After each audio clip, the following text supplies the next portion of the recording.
ہمارے پورے ہو گئے. ہمیں اپنی پہچان چاہیے تھی، اللہ نے توحید ہمیں عطا کر کے ہمیں ہماری پہچان عطا فرما دی. ہمیں اپنے لیے ایک نظام زندگی چاہیے تھا، اللہ نے اپنے رسولوں کو، نبیوں کو بھیج کر ہمارے لیے نظام زندگی فراہم کر دیا.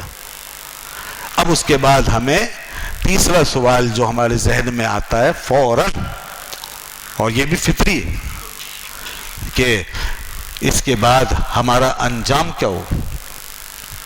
اگر ہم اس نظام زندگی کو فالو کرتے ہیں، اس پر چلتے ہیں تو کیا ہوگا، اور اگر نہیں چلتے تو کیا ہوگا. یہ وہ سوال ہے تیسرا. تو اس کے لیے ہمیں اللہ نے آخرت کا تصور عطا فرما دیا. تیسرا عقیدہ آخرت کا عقیدہ ہے. یہ عقیدہ عطا کیا اور فرمایا کہ اس کے بعد تمہارا انجام عقیدہ آخرت کی روشنی میں تمہیں پتہ چل جائے گا. وہ قرآن پاک میں سینکڑوں آیت جو پھر آخرت کے بارے میں ہمیں بتاتی ہے کہ مرنے کے بعد کس کے ساتھ کیا ہوگا. تو یہ ہے وہ آخرت. آج ہمیں اسی عقیدہ آخرت کے حوالے سے کچھ باتیں سمجھ رہی ہیں. یہ عقیدہ آخرت جو ہے یہ تمام آسمانی دینوں کی تیسری بنیاد ہے. یہ ہر آسمانی مذہب کے اندر لازماً شامل ہے. یہی وجہ ہے کہ آج دنیا کے بڑے بڑے مذاہب کے اندر آخرت کا تصور موجود ہے. لیکن اسلام کے علاوہ دیگر مذاہب نے جس طرح عقیدہ توحید کو بگاڑ دیا اور جس طرح عقیدہ رسالت کو بگاڑ دیا، ایسے انہوں نے عقیدہ آخرت کو بھی بگاڑ دیا. تو لہذا اب ان کی کوئی حقیقت وہاں نہیں رہ گئی. مثلا کرسچینٹی میں اب عقیدہ آخرت کوئی چیز نہیں ہے. گویا آخرت کا نام ہے مگر ایک بگڑی ہوئی شکل میں اس کا تصور پایا جاتا ہے. میں اس کی تفصیل میں نہیں جاتا، پھر وہ ایک الگ موضوع ہے. یہودیوں کے یہاں جوڈازم میں آخرت کا تصور ہے مگر بڑی بگڑی ہوئی حالت میں. یہ دنیا کے مشہور تاریخی مذاہب میں سے ہیں نا، ان کے اندر آخرت کا تصور موجود ہے مگر بگڑ چکا. اس کے علاوہ وہ بھی مذاہب ہیں کہ جہاں آخرت کا تصور بالکل مسخ ہو گیا، بالکل مسخ کر دیا، ملیمیٹ کر دیا، بلکہ تقریباً انکار ہی کر دیا. اور جزا و سزا کے نام پر انہوں نے ایک ایسی فلسفی اختیار کر لی کہ جو آخرت کو مسخ کر کے قائم کی گئی ہے. اور وہ پایا جاتا ہے ہندو مت میں. ہندو مت کے اندر، ہندو تھیولوجی کے اندر آخرت کا تصور مسخ ہو چکا، اور اس کی جگہ انہوں نے اس کو ریپلیس کر دیا کس چیز کے ساتھ؟ تناسخ ارواح کے ساتھ. تناسخ ارواح جس کو آوگون بھی کہتے ہیں. تناسخ ارواح میں جزا و سزا کا جو تصور ہے وہ تقریباً کارپوریل ہے، وہ اسی جسمانی اور مادی نظام کی حدوں میں محدود ہے. اور اس کے اوپر پھر اتنے سوالات ہیں اور اتنی اینٹیلوجی ہے کہ پھر وہ جواب دینے سے قاصر ہیں. وہ ایک مذاق ہی بن کے رہ جاتا ہے کہ روحیں نکل کر کبھی کسی جسم میں چلی جاتی ہیں، کبھی کسی جسم میں چلی جاتی ہیں. اور ہم بھی آج جس زندگی میں ہیں، جس ماحول میں سانس لے رہے ہیں، یہ بھی کسی پچھلی زندگی کا رد عمل ہے اور اس کی جزا ہے. پھر اس سے نکل کر پھر ہم اپنے اپنے عمل کے مطابق کسی جسم میں جائیں گے. تو اچھے جسموں میں اچھی روحیں چلی جائیں گی، برے جسموں میں بری روحیں چلی جائیں گی. اس کی کوئی لاجک نہیں ہے اور اس سے کوئی حاصل اصول نہیں ہے اور انسان کی تشفی نہیں ہوتی. یہاں آخرت کے پہلو سے انسان کے ذہن میں جو سوالات پیدا ہوتے ہیں، مزید سوالات پیدا ہوتے ہیں جن کو کہ آخرت کا تصور فیس کرتا ہے اور ان کو حل کرتا ہے، ان سوالات کا جواب تناسخ کے اس نظریے سے نہیں مل سکتا. اور دوسری طرف وہ جو آخرت کے بالکل منکر ہیں، جو مٹیریلسٹ ہیں، مادہ پرست ہیں، ان کے یہاں تو تصور ہی پیدا نہیں ہوتا کہ وہ ان سوالوں کو جواب دے سکے. یہ ہے وہ مسئلہ. اور اس وقت تقریباً دنیا میں جو تہذیب غالب ہے وہ آخرت کے تصور سے خالی ہے.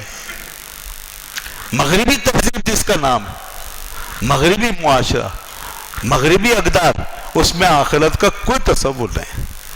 ان کی ساری زندگی کارپوریل ہے اور اس دنیاوی اور مادی حدود کے اندر بند. ان کی پسٹیم کے اندر آخرت کا کوئی سینس نہیں ہے، کوئی تصور نہیں. وہ بالکل اس سطح پر اس مقام پہ کھڑے ہوئے ہیں جہاں اسلام آنے سے پہلے مکے کے مشرک کھڑے ہوئے.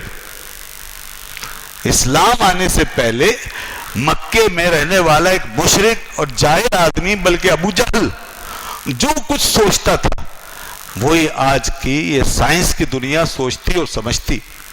اس مقام پر اس کا جو مبلغ فکر تھا بے نہیں، وہی مبلغ فکر آج نیوٹن اور آئنسٹائن کا ہے، وہی آج کے سائنسدانوں کا، آج کے فلاسفرز کا ہے، اور اس پہ پوری عالمی تہذیب کی بنیاد رکھ دی گئی ہے.